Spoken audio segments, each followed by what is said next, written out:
Boa noite a todos. O meu nome é Valquíria, tenho 52 anos de idade, sou nascida e criada no interior de Goiás. Ainda moro na mesma casa onde eu nasci e eu quero dividir com vocês um relato no qual a minha mãe ainda me conta e eu acredito nela. Os meus pais também são nascidos e criados na roça. Moramos nessa casa desde que os meus pais haviam se casado.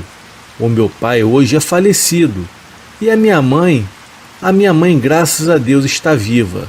E sabe o que me faz acreditar nesse relato dela? É que ela sempre me contou. E hoje a minha mãe tem mal de Alzheimer.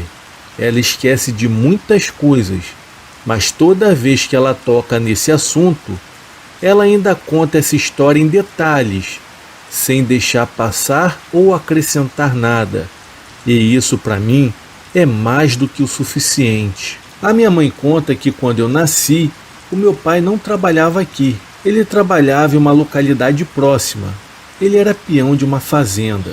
O meu pai saía muito cedo para trabalhar, por volta das 3h30, 4 da manhã. Ele saía e a minha mãe ficava só em casa, com Deus e comigo. Quando eu nasci, ela conta que a sua mãe veio passar uns dias com ela, no tempo do resguardo. Conta-se que naquela época as mulheres obedeciam esse período pós-parto, coisas que hoje em dia não é muito respeitado. Mas enfim, o assunto não é esse. A minha mãe disse que quando terminou o resguardo, a minha avó foi para a casa dela e ela ficou só com Deus e comigo. A minha mãe me conta que em uma dessas madrugadas, o meu pai saiu para trabalhar, pois ele saía muito cedo de casa. Ela levantou, fez o café dele como de costume e fechou a porta quando ele saiu. E voltou para o quarto. Passado um tempinho, antes mesmo que ela conseguisse adormecer novamente, ela disse que eu acabei acordando. Ela me pegou, me trocou e me alimentou. Em seguida, me colocou ali na cama ao lado dela. A minha mãe me disse que pouco tempo depois ela começou a ouvir um barulho no quintal. Os cachorros estavam latindo. Ela chegou a imaginar que o meu pai pudesse estar voltando, porque não tinha passado muito tempo assim. Então, como ele fazia isso de vez em quando, porque às vezes ele esquecia alguma coisa em casa, ela então se levantou e foi até a porta apressada para poder abrir para ele. Só que quando ela tocou na maçaneta, ela percebeu que havia uma respiração ofegante do lado de fora. E ali mesmo ela entendeu que não era o meu pai que estava do outro lado. Ela recuou e voltou para o quarto e ficou ali comigo tentando ouvir o que estava acontecendo lá fora. A minha mãe me contou que aquilo que estava lá fora parecia ser um animal de grande porte. Ela imaginou que pudesse ser um bezerro, mas um bezerro não traria a ela um aperto no coração. E naquele momento, ela estava assim, com o coração muito apertado. Ela conta que era uma sensação horrível e um pavor havia tomado conta dela. A minha mãe me relatou que aquele ser ficou rodeando a casa por um bom tempo, até que surgiram os primeiros raios de sol. E assim que começou a clarear, aquele ser acabou indo embora. Ela ficou bem aliviada, mas não conseguiu mais dormir. E quando ela foi ao quintal para alimentar as galinhas, ela percebeu que haviam marcas no chão, marcas de patas, e ela não conseguiu reconhecer aquelas patas. Segundo ela, aquilo era um animal grande, porém não era uma pata comum, como a de um cavalo, de um boi ou porco, sei lá. Ela conta que era uma pegada peculiar. Ela nunca havia visto nada daquilo antes. Naquele dia ela havia ficado muito tensa e ficou dentro de casa, até que o meu pai chegou e ela acabou contando tudo o que havia acontecido para ele. O meu pai ouviu tudo calado e não pronunciou uma palavra sequer. Porém ele foi até o sótão, pois aqui onde nós moramos tem um sótão. Ele foi até lá e pegou uma espingarda. Ele a municiou e deixou com a minha mãe. E disse a ela: Catarina, se por acaso esse animal voltar e tentar qualquer coisa que coloque em risco a sua segurança e da nossa criança, não pense 2 vezes em atirar. Você precisa proteger a nossa casa. A minha mãe sempre soube atirar, pois na casa dela todos sabiam. O meu avô dizia que todos tinham que ser responsáveis pela sua própria segurança e até da propriedade. E lá não tinha esse negócio de que mulher não podia fazer serviço de homem. Tanto fazia serviço de homem, quanto também se defendiam como homem. E a minha mãe sempre teve muito orgulho de dizer isso. O meu pai disse a ela que se o animal colocasse em risco a nossa segurança, era para ela atirar. Porém, se ele apenas mexesse ao redor da casa e não tentasse entrar, não era para ela jamais tentar fazer qualquer coisa. Em seguida, mamãe perguntou o que era, e ele não quis dizer, mas ela fala que ele sabia muito bem o que estava lá fora. Ele disse também que no final de semana era para eles irem até a igreja para pedir o padre para que me batizasse. A minha mãe conta que na noite seguinte, assim que o meu pai saiu, não demorou muito e aquele animal apareceu novamente. Parecia que ele estava vigiando o meu pai sair, porque pouco tempo depois que meu pai havia saído, ele apareceu ali na porta. Ela conta que ele farejava os cantos das portas e das janelas. A minha mãe conta que o seu pavor foi muito maior do que na noite anterior, porque agora, além de farejar, aquilo forçava a janela do quarto. Ela fala que graças a Deus a nossa casa sempre foi muito reforçada, pois o meu pai era um homem com muita disposição para o trabalho, e ele tinha feito a nossa casa simples, porém uma casa de qualidade, e foi isso que salvou as nossas vidas. Assim a minha mãe dizia. Ele forçou a janela e a minha mãe, sem pensar duas vezes, me tirou do quarto e me colocou em outro cômodo e pegou a espingarda e ficou ali esperando. A minha mãe era uma mulher de coragem e sempre foi. E ela até nos dias de hoje, mesmo não lembrando direito das coisas, de vez em quando ela me prega algumas peças aqui. Ela ficou esperando e quando aquele animal forçou mais um pouco a janela, então ela gritou lá de dentro, dizendo que estava armada e que ela iria atirar. E parece que ele ouviu e entendeu. A minha mãe me conta que quando ela disse isso, aquele animal saiu dali imediatamente. Ela não conseguiu dormir novamente e passou o resto da madrugada esperando o dia clarear. Pela manhã, ela viu que aquelas pegadas eram as mesmas que as pegadas da noite anterior. Quando meu pai chegou, ela mostrou a ele, ele analisou e disse para minha mãe: Catarina, isso é um lobisomem. Isso mesmo, Catarina, é um lobisomem e com certeza ele está tentando pegar a nossa criança. A minha mãe fala com muito orgulho que naquele momento ela pôde entender a força e o poder da maternidade, porque ela conta que olhando dentro dos olhos do meu pai, ela disse assim: ninguém, nem gente, nem bicho, jamais irá tirar minha filha de mim, e se for preciso, eu defendo até com a minha própria vida. Para falar a verdade, eu acho isso lindo demais quando eu ouço a minha mãe contar isso. Com certeza ela é minha heroína, e eu não tenho dúvidas disso. Bom, voltando ao relato, o meu pai não podia faltar ao serviço naquela época, então ele achou por bem que ficássemos na casa dos meus avós até eu me batizar. A minha mãe concordou, e antes que caísse o anoitecer, o meu pai veio e nos buscou e nos levou para a casa da minha avó. Chegando lá, ele contou tudo para o meu avô, o que havia acontecido, e o meu avô concordou com ele e que realmente aquilo era um lobisomem, e como o meu pai, ele também disse que era melhor que ficássemos por ali até eu me batizar. Passaram-se 15 dias, e eles me batizaram, e pensando que estava tudo bem, voltamos para a nossa casa. Na primeira semana estava tudo bem e tudo normal, e a minha mãe entendeu que realmente o que estava ali queria me pegar. E como eu já estava batizada, nós não correríamos mais esse risco, e esse foi o nosso engano. Passados alguns dias que estávamos em casa, o meu pai saiu para trabalhar, e rotineiramente a minha mãe se levantou fez o seu café, despediu dele e fechou as portas, e em seguida voltou para o quarto. E foi ali que aquela fera se manifestou novamente. A minha mãe fala que ele forçou a janela e dessa vez tanto ele forçava quanto ele gruía. E ele fazia uns barulhos meio que como se fosse que ele estivesse com muita raiva da gente. Era como se ele dissesse que nós o enganamos e que ele esteve ali e não nos achou e que agora que nós estávamos novamente, ele me pegaria de qualquer maneira. A minha mãe confessou que teve muito medo, mas quando ela olhava para mim e olhava para aquela janela, ela disse que tirou forças e não sabe de onde.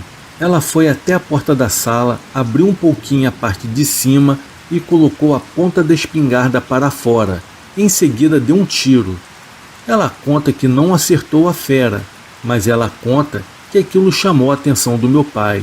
Ele estava a cavalo e voltou, e quando ele chegou, ele entendeu que nós ainda estávamos correndo risco e que aquela besta estava por perto nos vigiando e que se ele não tomasse alguma atitude, algo pior poderia acontecer conosco. Ele não foi trabalhar naquele dia. Ele foi até a casa dos meus avós, demorou um tempo por lá e quando voltou, a minha mãe disse que ele voltou com os meus 2 tios. O que o meu pai ia fazer? Ele arrumou uma armadilha para a fera. Já que ela queria tanto vir até nós e entrar em nossa casa, o meu pai deixaria ela vir. Porém, não seria a minha mãe e eu que ela iria encontrar. Nós ficamos em casa, nós e os meus tios, e de madrugada, como de costume, o meu pai pegou o seu cavalo e saiu, e a minha mãe fez como de sempre, levantou, preparou seu café e despediu dele, fechou a porta e voltou para o quarto. Porém, dessa vez, não estávamos sozinhas. Assim que o meu pai saiu, ele cavalgou até uma certa distância que ele sabia que não dava para ser visto mais, e ficou ali esperando. E não demorou muito para que aquele animal desse as caras novamente. Ele voltou a farejar a janela do nosso quarto, porém no sótão já estavam os meus 2 tios esperando por ele. E assim que aquela besta forçou a janela, os meus 2 tios começaram a atirar. E quando meu pai, que estava próximo dali, ouviu o primeiro tiro, voltou rapidamente. Já chegando pertinho aqui de casa, ele começou a atirar também. Ele não sabe se acertou a besta, porém ele ouviu um urro parecendo um grito de dor, e aquilo saiu correndo. O meu pai e os meus tios tentaram ir atrás, porém não alcançaram e não viram mais nada. Os dias se passaram e nada mais aconteceu. Graças a Deus aquele ser nunca mais voltou, e ninguém nunca soube quem que se transformava naquela besta. A única coisa que se sabe é que a minha mãe ainda conta essa história. Eu ainda vejo o brilho nos olhos dela. A minha mãe é uma pessoa espetacular. Como eu sou grata a Deus pela vida da minha mãezinha. Bom, pessoal, esse é o meu relato. Espero que vocês gostem. Eu desejo a todos uma boa noite.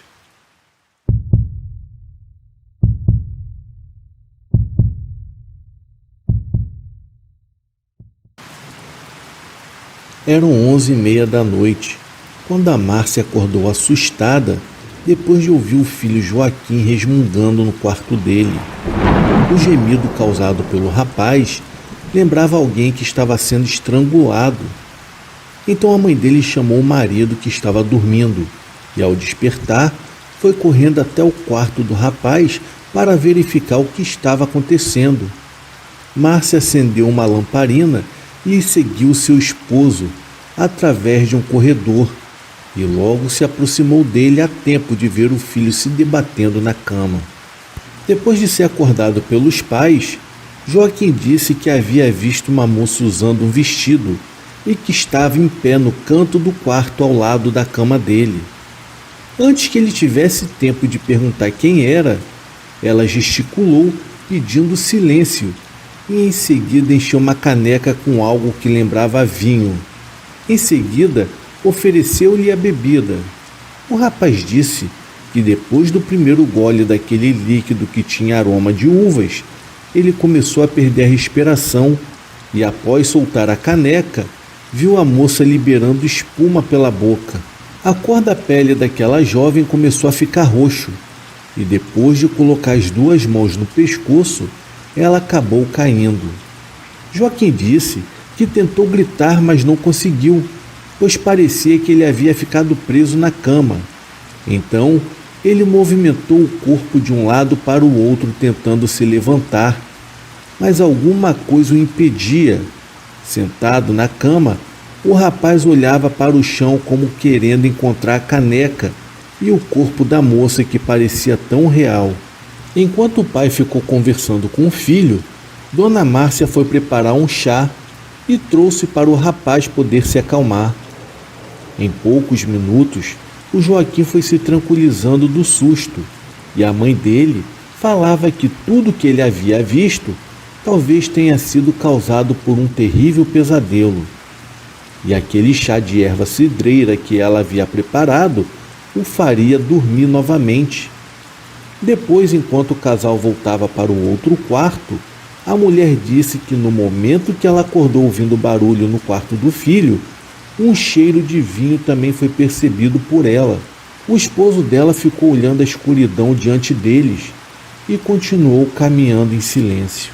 Mas antes de entrar no quarto, ele parou e começou a falar que não acreditava que o moço teve um pesadelo, e sim que o fantasma da mulher poderia ter realmente surgido dentro daquela casa, que provavelmente foi construída nos tempos da escravidão. No restante daquela noite, tudo ocorreu perfeitamente bem. Puderam dormir sem nenhuma interferência desagradável. E ao amanhecer, enquanto tomavam café da manhã, ninguém tocou no assunto do que ocorreu durante a noite. No meio do dia, o pai do Joaquim foi até um sítio vizinho e procurou por algum morador mais antigo daquela região. Mas aquele homem sabia de muita coisa que os novos habitantes ainda não conheciam. A família do Joaquim estava morando há pouco tempo naquele sítio e não tinha conhecimento dos antigos que também viveram naquela casa onde o vulto da moça havia aparecido, oferecendo bebida para o rapaz. Quando o antigo morador do sítio vizinho ficou sabendo do acontecimento, ele convidou o visitante para entrar na casa dele e lhe ofereceu almoço. Ele tinha muita coisa para falar e poderiam conversar enquanto comiam. 1 hora depois, os dois homens continuavam sentados ao redor da mesa e o pai do Joaquim, ele ouvia atentamente o que o outro homem falava. Ele dizia que a família que vendeu o sítio aos novos moradores também viveu aterrorizada pelo fantasma de uma jovem mulher que sempre surgia dentro ou fora de casa durante a noite. Ela estendia os braços pedindo ajuda ou querendo agarrar a pessoa que a viu. Ela não falava nenhuma palavra e de vez em quando soltava uma espuma pela boca. Aquele homem disse também que muitas famílias que moraram naquela casa, nenhuma havia resistido aos horrores causados por aquele fantasma. Todos iam embora rapidamente e ninguém conseguia permanecer por muito tempo naquele lugar. Já o antigo morador vizinho do sítio assombrado disse também que durante o tempo em que ele veio morar ali, ficou sabendo de uma história a respeito de uma moça muito bonita que sonhava em comprar um vestido que ela tinha visto em uma loja na cidade. O pai da jovem era um homem que vivia embriagado. Ele era trabalhador, mas infelizmente entregava-se aos prazeres da bebida alcoólica. E aconteceu que no mês do aniversário da filha, ele a convidou para irem juntos até uma cidade, pois queriam presenteá-la com o vestido que ela tanto desejava. A moça ficou muito feliz naquele dia e logo depois do almoço, ela e o pai subiram numa carroça e foram juntos em busca do presente de aniversário. O centro da cidade de Conceição do Rio Verde, em Minas Gerais, ficava a 2 horas do sítio indo de carroça, Então, eles não podiam demorar para não encontrar um comércio fechado. A uns 300 metros da rua principal da cidade, o carroceiro encontrou um lugar seguro no fundo de uma chácara, onde deixou a carroça e o animal pastando perto de um riacho. Naquele lugar, eles seguiram a pé até a loja de roupas. Enquanto a moça ficou provando o vestido, o pai dela foi até um bar e começou a beber. Ele demorou tanto que a jovem precisou chamá-lo para pagar a dona da loja. E antes de voltar para casa, o homem, já completamente embriagado, comprou inseticidas para combater as pragas do sítio e comprou também 1 litro de vinho para ir bebendo pelo caminho. Na estrada de terra que dá acesso ao sítio onde moravam, havia iluminação pública em um trecho de apenas 500 metros, e os outros 2 quilômetros eram completamente escuros. No momento que aqueles dois chegaram na parte escura do caminho, o pai embriagado segurou no braço da filha e disse que ele também queria ganhar o presente por recompensa ao vestido que ele havia dado a ela. O homem parou a carroça e em seguida agarrou a filha com força e tentou beijá-la. Ela, em um movimento brusco, conseguiu escapar e pulou do veículo. Mas na escuridão, ela acabou torcendo um pé num buraco e, ao cair, o pai arrastou-a para o mato e a violentou. Depois de praticar a agressão, o homem bêbado dormiu na grama. Já a filha, completamente inconformada com aquela violência que havia sofrido, foi até a carroça, pegou o vestido e o levou para enterrá-lo no meio do mato. Depois ela retornou, subiu na carroça e foi embora. Ela chegou chorando em casa e relatou à mãe sobre o ocorrido, mas a mãe dela disse que ela era uma sem-vergonha e a expulsou de casa.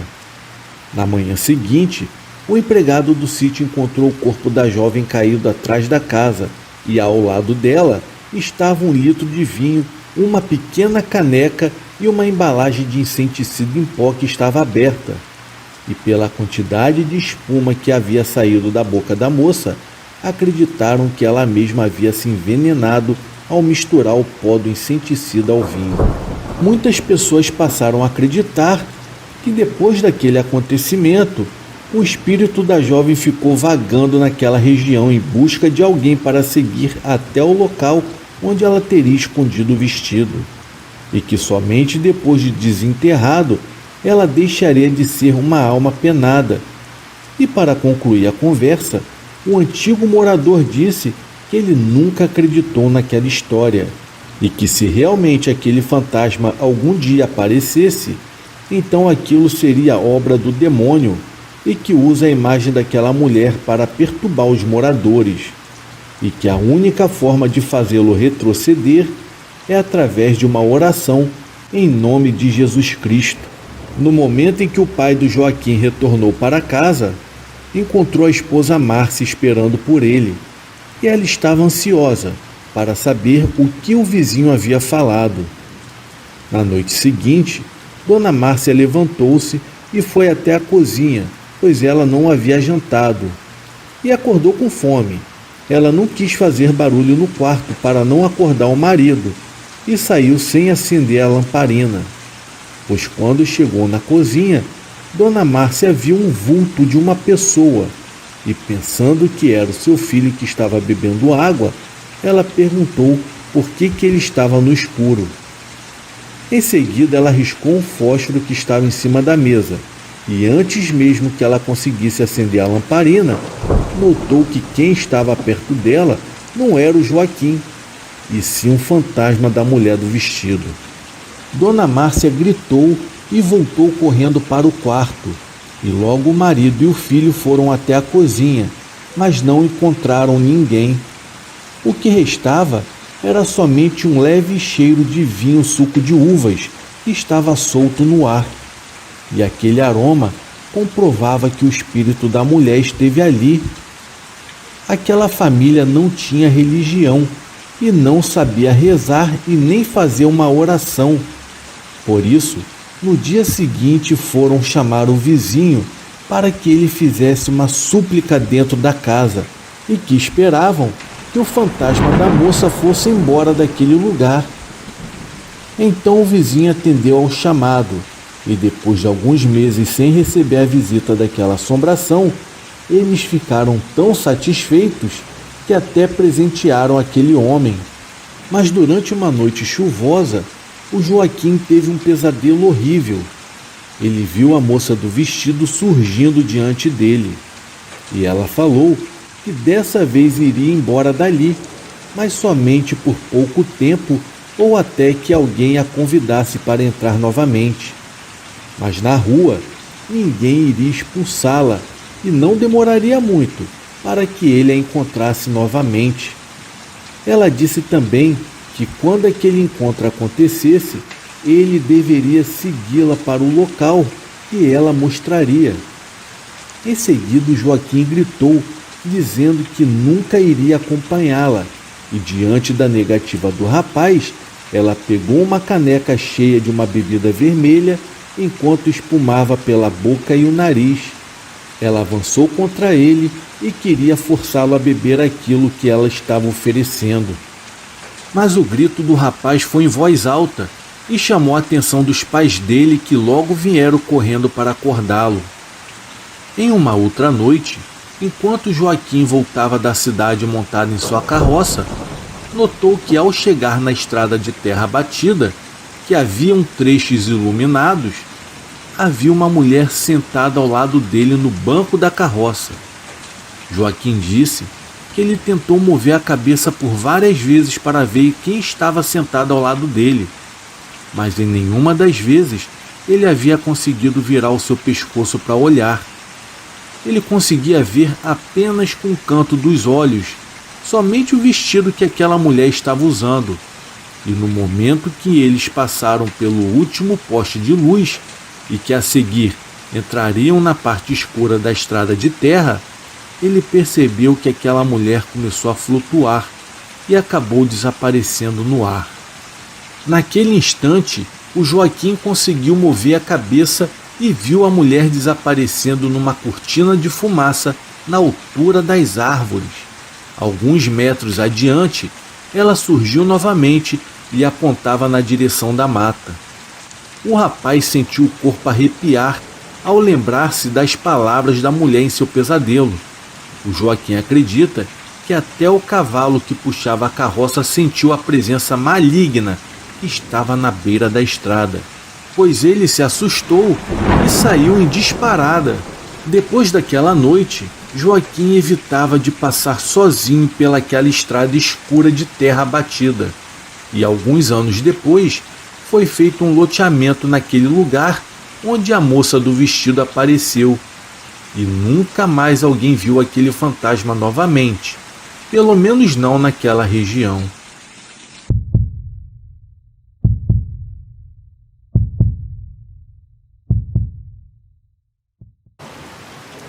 Tomazinho lembra de quando era ainda uma criança, ouvia muitas histórias contadas por várias pessoas de que na antiga Estrada dos Morros, localizada na zona leste de Sorocaba, que durante a noite aparecia ali um vulto de um homem vestido de roupas escuras, e ele tinha a aparência de um boiadeiro. Nunca soube de alguém que tenha seguido aquele homem, mesmo acreditando que ao segui-lo, acharia um vaso de barro cheio de ouro e teria sido escondido pelo suposto boiadeiro em algum lugar naquelas redondezas. Diziam que aquele fantasma era um espírito de um rico fazendeiro criador de gado, que habitou naquela região na época da escravidão no Brasil, e ele teria usado a ajuda de alguns escravos para esconder debaixo da terra os seus lingotes de ouro. Após feito o trabalho, aquele homem mau dava fim em todos aqueles que o ajudaram a esconder sua riqueza, até mesmo para não deixar testemunhas, e assim o seu tesouro estaria bem guardado e ficaria bem seguro. Sem contar que ninguém encontraria aquele local, a não ser ele mesmo. Houve relatos de que aquele fantasma do boiadeiro vestido de preto durante as madrugadas surgia ao lado da cama onde tivesse algum homem dormindo e, após acordá-lo, pedia para que o seguisse até o ponto onde ele mostraria, pois ali seria encontrado o que ele havia escondido em vida.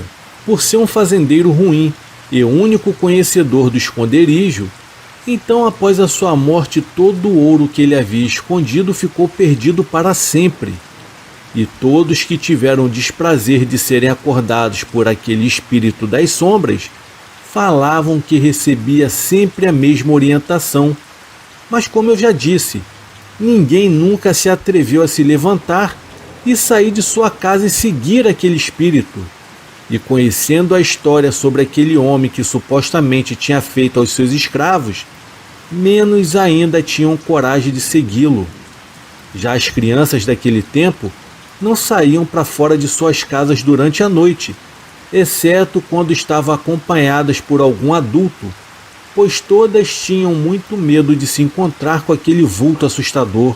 Várias mulheres, ao acordarem de madrugada antes do sol nascer, e quando saíam até o quintal ainda escuro para buscar água no poço, avistavam alguma coisa brilhando no alto de uma serra que estava coberta por uma vegetação muito fechada, tanto que a tornava quase que impenetrável. E quanto aos homens, que se arriscavam a se levantar após a saída daquela assombração, e olhando pela janela para tentar ver a direção tomada por aquele vulto, também diziam ter visto um pequeno foco de luz, igual à luz de um vagalume. Mas existia uma longa distância entre aquela luz e eles, então era impossível avistar o vagalume naquela longitude. O que se ouvia naquela região era somente os comentários sobre aquela coisa que brilhava no meio das árvores durante as madrugadas. E para falar a verdade, ninguém teve a ousadia e coragem de subir até o alto daquela serra para descobrir o que se tratava aquele ponto brilhante. Ninguém admitia, mas todos tinham medo de subir no monte para seguir o tal vulto do boiadeiro. Alguns só se atreviam a subir até o pico da serra durante o dia, quando seguiam as marcas deixadas pelas penas de suas galinhas, que eram constantemente sequestradas de um dos seus galinheiros durante a noite por alguma raposa ou cachorro do mato. Mas voltavam sempre antes do pôr do sol, pois era melhor não contar muito com a sorte. Numa tarde quente, enquanto a mulher e suas 2 filhas adolescentes se preparavam para o banho, que era tomado no reservatório fora da casa, nem se passava por suas cabeças de que 2 homens estranhos, provavelmente fugitivos da polícia, estavam escondidos por entre os galhos de uma jabuticabeira, da qual estavam se alimentando, pois era tempo de frutos. De lá de onde eles estavam, podiam ver por cima das paredes do reservatório, que não tinha telhado, outras mulheres que estavam se preparando para o banho. Durante esse tempo, um daqueles homens estranhos teve a ideia de aproveitar a ocasião para entrar na casa. Eles queriam pegar comida e também alguns objetos de valor. Então desceram da árvore e sorrateiramente entraram naquela casa enquanto não havia mais ninguém dentro dela. Os homens da casa, o pai e 2 filhos adultos naquele momento, estavam no barracão não muito longe dali, onde eles trabalhavam na produção de queijo, e estavam na companhia de mais 3 homens que eram seus empregados. Aconteceu que uma das meninas, que ainda não havia iniciado seu banho, voltou até a casa para buscar um balde de água quente que estava sobre o fogão de lenha. Nisso, enquanto passava diante de uma das janelas, a menina avistou os 2 homens lá dentro. Então começou a gritar. Dentro da casa, os 2 homens estranhos entraram em desespero, pularam por uma janela do outro lado e saíram correndo em direção ao matagal. Os outros homens que estavam no barracão já haviam terminado o trabalho naquele dia e estavam saindo, quando também ouviram os gritos da menina e se apressaram em chegar até ela. E quando chegaram, ainda puderam ver os 2 estranhos entrando em meio à mata. As mulheres entraram para dentro de casa rapidamente, fecharam as portas e as janelas, enquanto lá fora iniciaram uma perseguição aos fugitivos. 2 deles pegaram seus cavalos e os outros pegaram alguns lampiões que estavam pendurados na parede, pois já estava prestes a escurecer, mas na tentativa de confundir os perseguidores, os 2 fugitivos se dividiram. Um deles, sem saber onde estava indo, subiu em direção à Serra Assombrada, enquanto o outro correu ao redor dela. Os 2 cavaleiros foram atrás daquele que correu por debaixo, porém não tiveram êxito. O homem entrou num local inacessível para cavalos. Os 4 homens que vieram a pé acenderam seus lampiões ao pé da serra e iniciaram a sua caçada morro acima. Já estava bem escuro quando chegaram na metade da Serra Assombrada. Cansados de tanto correr, pararam um pouco para descansar. Ninguém conversava. O silêncio era assustador, até porque eles conheciam a fama daquele lugar, e o silêncio só foi cortado pelos gritos agonizantes de quem vinha do topo daquela serra. Então, sem pensar muito, aqueles 4 homens iniciaram uma corrida desenfreada em direção à descida. Ao chegarem lá embaixo, encontraram os 2 que montavam os cavalos e relataram o som dos gritos que ouviram. Então disseram que talvez um dos fugitivos tivesse caído dentro de um buraco ou foi atacado por uma onça pintada, que de vez em quando rondava aquele lugar. A onça era sempre vista durante as noites quentes e dava para ver de longe os seus olhos brilhando iguais aos de um gato. Muitos anos depois, Tomazinho voltava para casa durante a noite, estando montado numa charrete puxada por uma mula. Eles vinham pela antiga estrada dos morros, um lugar escuro, pois não tinha luz naquela estrada. Ele relatou de que em um determinado ponto do caminho, a sua mula parou de repente. Ela começou a bater as patas no chão, enquanto refugava ao tentar voltar. Foi então que Tomazinho começou a falar com a mula na tentativa de fazê-la ir para a frente, enquanto ela se negava a prosseguir. Sem sucesso, ele desceu da charrete, foi até a frente da mula e segurou-a pelas rédeas e começou a puxá-la. Sinistramente, uma sombra mais escura que a própria noite se moveu sobre um barranco da estrada. Tomazinho imediatamente saltou para trás e subiu novamente em sua charrete. Agora ele também queria voltar, mas aquele trecho da rua era muito estreito. Não era possível virar a mula e a charrete juntas.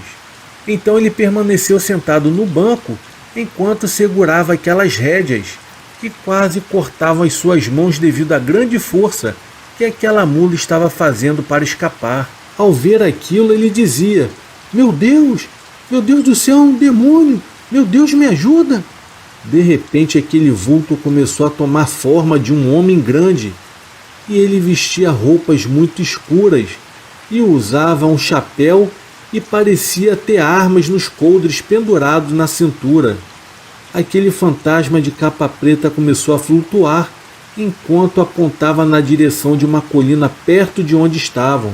Alguns minutos depois, como num passe de mágica, aquele vulto escuro começou a se desfazer como uma fumaça e se dissipava pelo ar. Após aquele acontecimento, a mula voltou a caminhar normalmente e a seguir seu caminho de volta ao lar.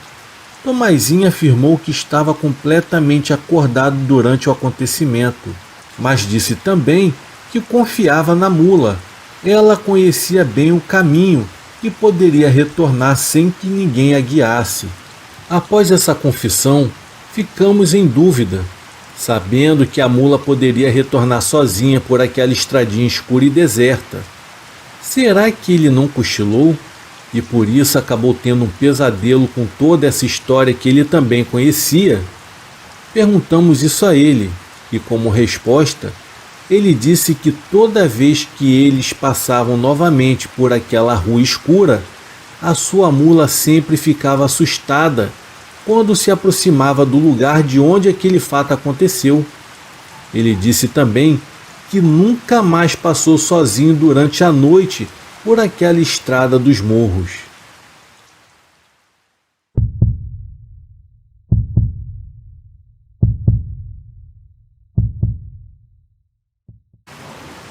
Hoje faz exatamente 20 anos que o meu irmão Pedro morreu afogado naquele lago macabro.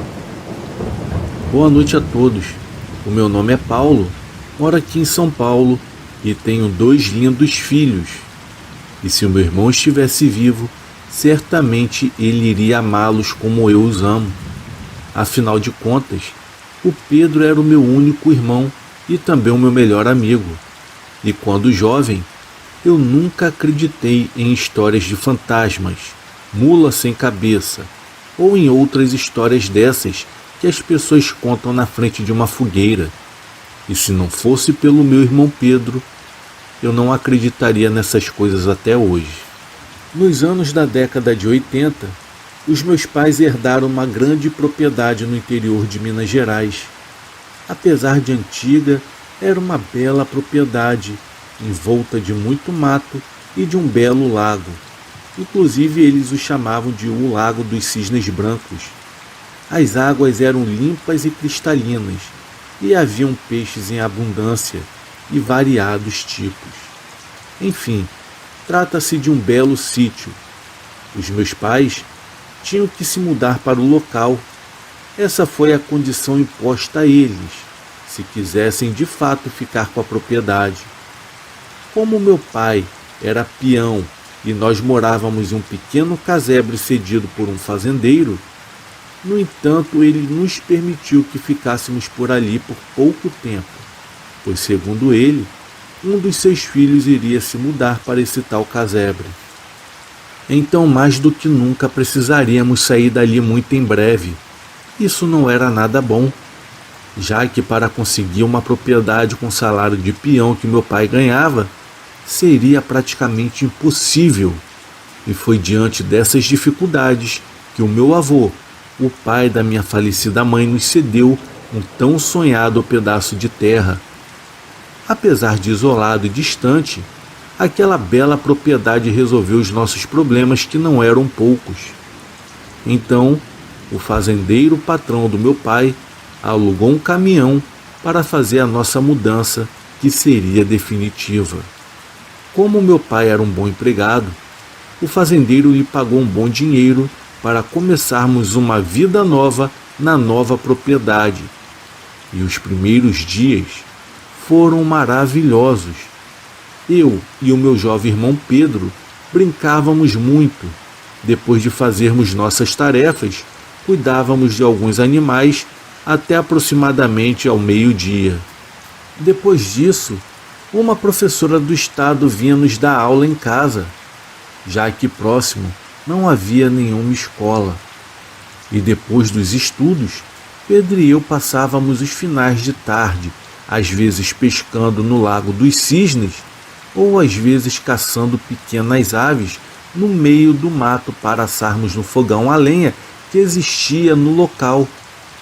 Apesar de isolados, o meu irmão caçula Pedro e eu amávamos tudo aquilo, enquanto meu pai cuidava do plantio de hortaliças para vender nos finais de semana. Já a nossa mãe estava sempre ocupada cuidando dos afazeres domésticos. Foi então que certa noite, depois de chover muito, Pedro e eu ouvimos gritos que parecia ser de uma mulher. Enfim, continuamos por ali em nossa rotina diária. Ninguém comentou sobre os tais gritos, então isso acabou ficando esquecido.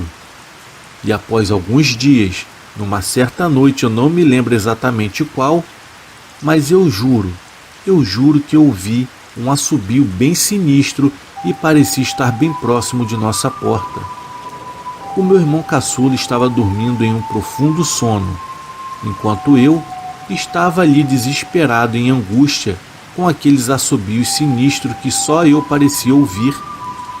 E no dia seguinte dos assobios, um homem bateu na nossa porta e parecia bem nervoso. Era um policial local.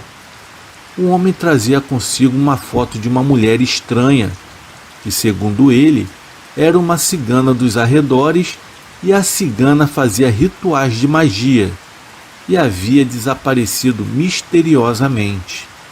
A mulher tinha fama de ser uma espécie de bruxa local, e o homem também disse ao meu pai que ela tinha muitos inimigos pela região. A estranha mulher havia sido levada de seu povo por 2 homens estranhos. O policial ainda me mostrou a foto e me perguntou a respeito. Eu disse nunca tê-la visto nos arredores. Já o Pedro também seguiu os meus passos dizendo a mesma coisa. O pior, que algo em meu coração dizia que o desaparecimento daquela mulher estaria ligado aos gritos daquela noite e também aos assobios sinistros. Depois desses dias, continuamos nossa rotina e alguns meses se passaram.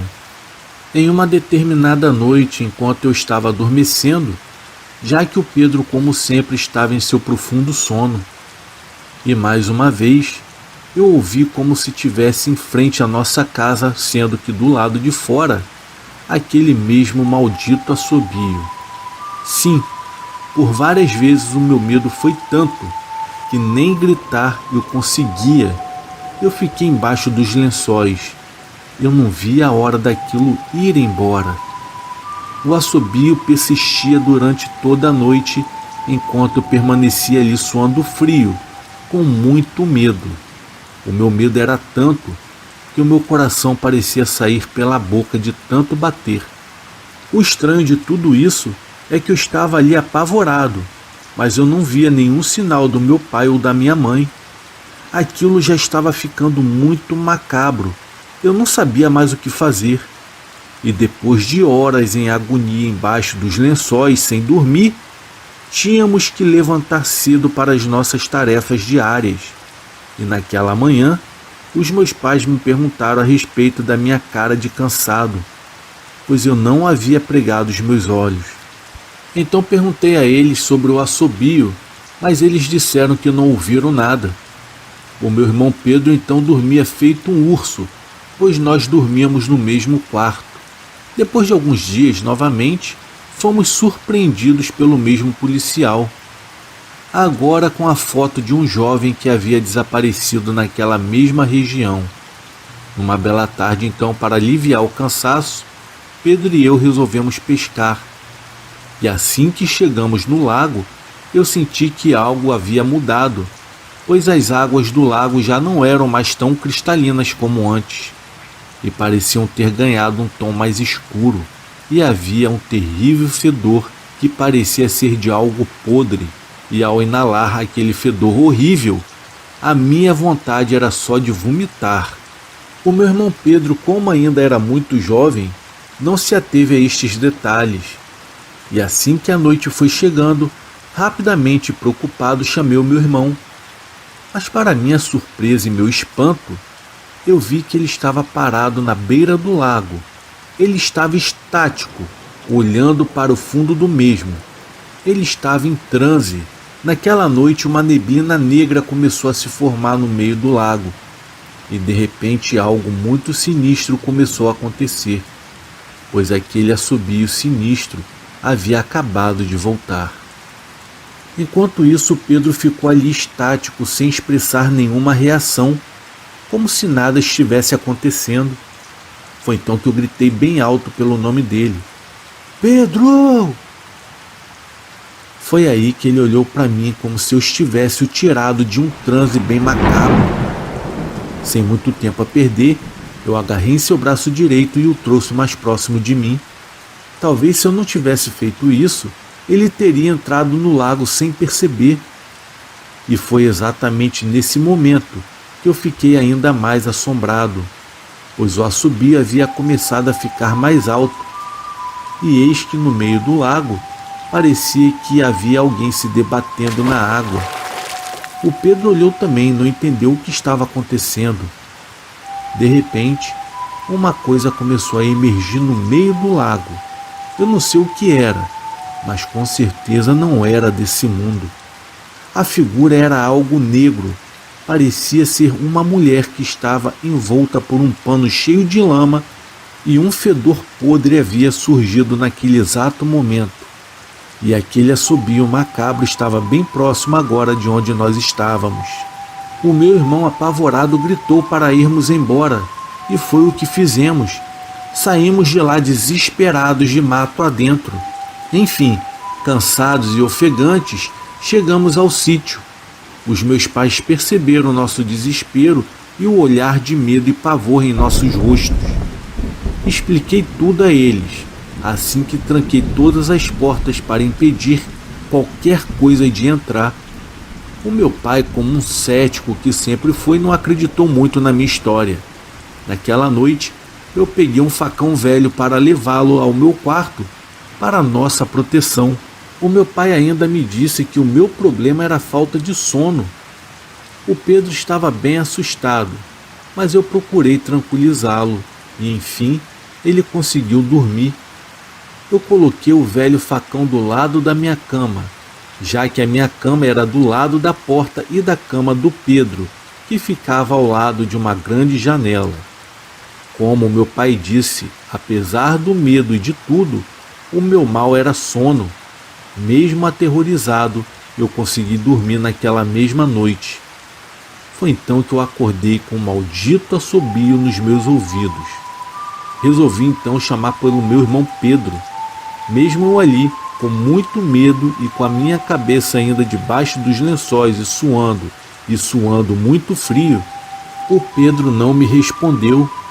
Então resolvi olhar para a sua cama e, para minha surpresa, a sua cama estava vazia e a janela estava aberta, pois as cortinas ainda balançavam com a brisa da madrugada. Infelizmente, aquele assobio macabro voltou. Eu fiquei ali assombrado e sem saber o que fazer. Foi aí que, em um desespero enorme, eu comecei a gritar pelos meus pais. E eles vieram até a mim. O meu pai logo percebeu a falta do Pedro e me perguntou, mas eu disse a ele que eu não sabia do paradeiro do meu irmão. Ele ainda pensou que eu estivesse brincando. Então os assobios vieram e o meu pai enfim os escutou. Quando olhamos na janela que ficava ao lado da cama do Pedro, conseguimos ver o que estava lá. O meu pai ainda pronunciou o nome de Deus. No entanto, eu fiquei boquiaberto. Ali próximo da grande cerca de madeira, um vulto negro alto estava flutuando como se fosse uma mortalha, que ainda vive entre nós. Era a coisa negra do lago. O meu pai então, enfim, acreditou em minha história. O vulto então pairou no meio do mato para em seguida pegar uma trilha a qual eu já conhecia. Então nós caímos em si, pois parecíamos estarmos tão hipnotizados com aquela coisa que acabamos esquecendo do Pedro por alguns instantes. Eu disse ao meu pai que provavelmente aquela mortalha iria para o lago.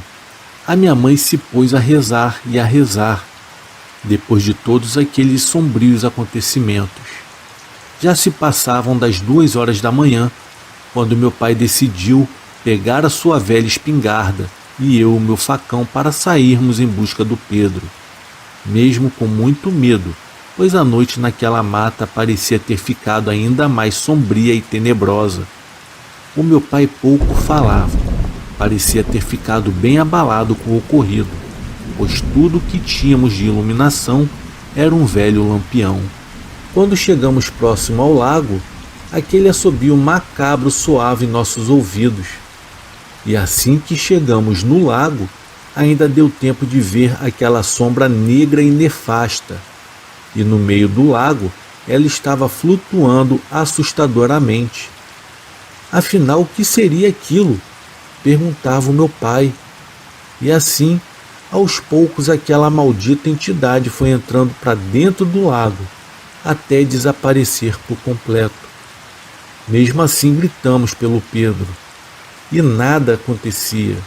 O desespero havia nos abatido por completo, e o meu pai tentou entrar no lago desesperadamente, porém eu consegui impedi-lo, já que com a presença daquela coisa maligna nas profundezas, talvez ele jamais conseguiria voltar, pois aquilo certamente seria algo muito maligno. Quando o dia amanheceu, o local já estava repleto de policiais.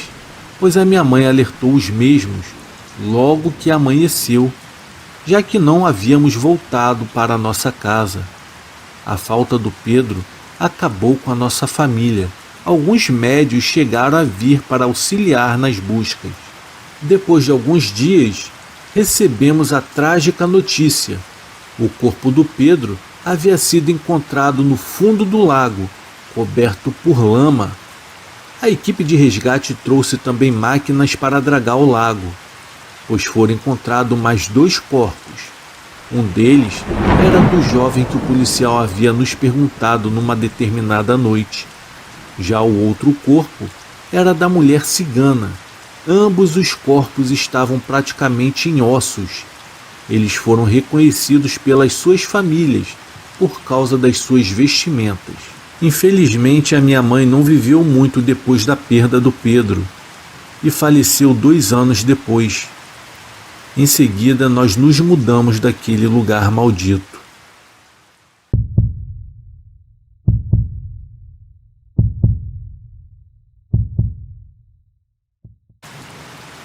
Aos meus 19 anos de idade, comprovei da pior maneira possível que não se pode desrespeitar a Sexta-feira Santa. O meu nome é Carlos Agnello, tenho 42 anos de idade e aos 19 anos eu trabalhava na roça, em uma fazenda perto do sítio onde moravam os meus avós. O meu avô, o senhor José Niceto, já com seus 72 anos de idade, estava bem debilitado de saúde. Já a minha avó, Clara Mariane Niceto, também já com seus 68 anos de idade, não podia fazer os serviços braçais. Primeiro porque era uma mulher, segundo porque já era idosa e terceiro e mais importante, ela era minha querida vozinha e eu não deixaria ela fazer esse tipo de serviço por nada nesse mundo. Com os meus avós, já com a saúde debilitada e sendo eu o único responsável pela manutenção do nosso pequeno sítio, lá fui eu bater um pasto em plena Sexta-feira da Paixão, porque era o único dia que eu tinha para fazer aquilo, já que eu trabalhava em uma fazenda próxima. Eu trabalhava de segunda a segunda, apenas estes feriados eram guardados e raramente eu conseguia ficar em casa. Então, por não poder pagar alguém para fazer isso, e não tendo eu uma outra escolha, lá fui eu em plena Sexta-feira da Paixão bater o pasto, onde os nossos poucos gados pastavam. Eu me levantei, peguei minhas ferramentas como foice, enxada e pá, montei meu cavalo e lá fui eu em direção ao pasto.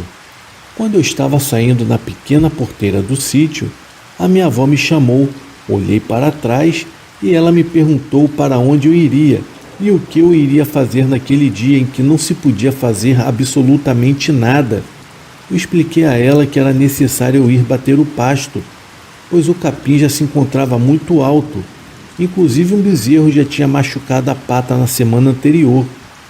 Ela, por sua vez, não aprovou a minha atitude e, mais uma vez, eu tive que explicar a ela que nós não tínhamos dinheiro para pagar quem fizesse e que precisaria ser feito. Eu disse a ela que eu não estava fazendo aquilo por desrespeito à data, mas sim por pura necessidade. Ainda assim ela não aprovou, mas voltou para dentro de casa e eu segui o meu caminho para o nosso pequeno pasto. Há 2 semanas antes dessa data, um bezerro que tínhamos acabou caindo dentro de um buraco e se machucou. Provavelmente era um buraco de tatu. Porém, eu não podia ficar vigiando e perder um animal. Era uma coisa que eu não poderia me dar o luxo de fazer, porque tínhamos muito pouco. Na verdade, o que tínhamos era para a manutenção da nossa casa. Tínhamos 2 vacas, um boi e este bezerro. Me lembro muito bem que eram algumas poucas galinhas ali no meio do quintal e nada mais. Quando eu estava indo por volta das 6h30 da manhã, e ao passar pelo mata-burro que tinha pouco à frente do sítio, o meu cavalo empacou. Eu tentei forçá-lo a andar, mas ele não quis. Na hora eu me arrepiei todinho. Fiquei com uma sensação muito ruim. mas eu não podia recuar. Era aquele dia ou em nenhuma outra data. Desci do cavalo e tentei puxá-lo, até porque animal nenhum gosta muito de passar no mata-burro. Então pensei que só poderia ser por causa do mata-burro que estava ali. Eu desci e fui puxando o nosso pequeno animal, porém ele era muito essencial para as minhas idas e vindas ao trabalho e em outras coisas que eu precisava fazer. Eu desci com muita dificuldade, atravessei-o no mata-burro e mais adiante, perto de um bambuzal, eu comecei a ouvir vozes. Era algo que eu não sabia distinguir, porque na mesma hora que pareciam com sussurros, pareciam também pequenos lamentos. Era uma coisa muito estranha e assustadora. Eu me arrepiei por completo. Comecei a me benzer com o sinal da cruz e puxei o nosso pequeno cavalo. Ele resistiu mais uma vez e eu fui puxando-o. E quando passamos o bambuzal, ele voltou a andar normalmente. Eu montei e segui até o meu objetivo. Eu o amarrei perto de uma mangueira e em seguida comecei a bater o pasto. E em menos de 3 minutos ele começou a ficar agitado. Andava de um lado para o outro, empinava querendo sair do local. Eu, pensando ser uma cobra que estava próximo, fui até lá para trocá-lo de lugar. E assim que eu o soltei, ele me deu um coice e em seguida saiu em disparada. Eu não via o meu cavalo, ele havia acertado a minha perna na coxa. Estava doendo muito e por um instante eu pensei ter quebrado a perna. Mas depois eu vi que não, tinha apenas machucado a carne mesmo. As minhas vistas chegaram a escurecer de tanta dor que eu sentia. Pensei que eu iria desmaiar ali no local. Fechei os meus olhos e respirei fundo para poder recobrar as minhas forças. Eu tinha que terminar o serviço e o mais importante, eu precisava sair dali e o cavalo não estava mais ao meu alcance. E por alguns minutos eu fechei os meus olhos e já meio sem forças, eu ouvi algo andando ao meu redor. Eu ouvi aquele mesmo sussurro, aquele mesmo lamento, seguida de risadas. E eram as mesmas risadas que eu havia escutado lá no bambuzal minutos antes. Eu não conseguia ver nada. As minhas vistas continuavam escuras. Eu sentia muita dor, mas eu sabia que tinha algo próximo a mim, porque eu ouvia as pisadas no chão, eu ouvia aquele lamento. Eu me arrepiava todo. Parecia que o meu espírito iria sair do meu corpo de tanto pavor que eu estava sentindo. E sem ter nada o que fazer, eu comecei a rezar. Fui rezando e rezando, e rezei todas as orações que eu conhecia. Eu saí de mim, apaguei por completo, e já por volta de quase 8 horas da noite, eu acordei com meu avô do meu lado jogando água no meu rosto e me chamando pelo nome. Eu não entendi o porquê ele estava ali. Afinal de contas, não era para ele ter saído de casa. Porém, ele disse que como eu estava demorando e aquilo não era dia para eu ter saído de casa, ele sentiu que algo não estava certo e resolveu vir atrás de mim. Com a minha perna doendo muito e já começando com febre, ele me ajudou a me levantar e fomos para casa. A minha sorte é que, vindo me procurar, ele acabou encontrando meu cavalo que quase já estava chegando em casa. E foi ali que ele teve a certeza de que algo não estava certo. Ele me ajudou a montar e voltamos para casa, sem eu ter conseguido fazer o serviço que eu saí para fazer. Chegando em casa, a minha avó benzeu a minha perna e me deu medicamentos. Logo em seguida me chamou muita atenção. O meu avô disse que se soubesse que eu estava saindo de casa para isso, não teria permitido que eu fosse. Porém, como eu nada disse, ele não teve como impedir, mas me chamou muita atenção, puxou bastante a minha orelha e disse que era grato por não ter acontecido algo pior, e que era para eu agradecer também, porque não era para eu ter saído de casa, muito menos para fazer um serviço numa data tão séria a ser respeitada. Ele disse também o que eu havia escutado foi uma assombração da sexta-feira, e logo no início, já no mata-burro, era para eu ter voltado e não ter seguido. Como eu não respeitei, ele foi me encontrar lá no pasto, assustou meu cavalo e fez com que ele me golpeasse para que eu aprendesse a respeitar a Sexta-feira Santa. Eu juro a vocês que eu não fiz por deboche ou por desrespeito, mas por necessidade. Mas hoje eu entendo que, mesmo sendo por necessidade, eu agi de forma errada. Não se deve desrespeitar uma data tão importante, mesmo sendo por necessidade. Hoje, mesmo uma Sexta-feira Santa, eu ainda respeito, guardo os dias como os meus avós me ensinaram. Mas infelizmente são poucas as pessoas que ainda pensam assim. Eu aprendi a minha lição da pior maneira possível. E espero que todos vocês aprendam a respeitar também antes que o pior aconteça e que vocês não tenham a oportunidade de contar. Eu quero agradecer a todos vocês por ouvir o meu simples relato. A todos eu desejo uma feliz Páscoa e uma ótima noite.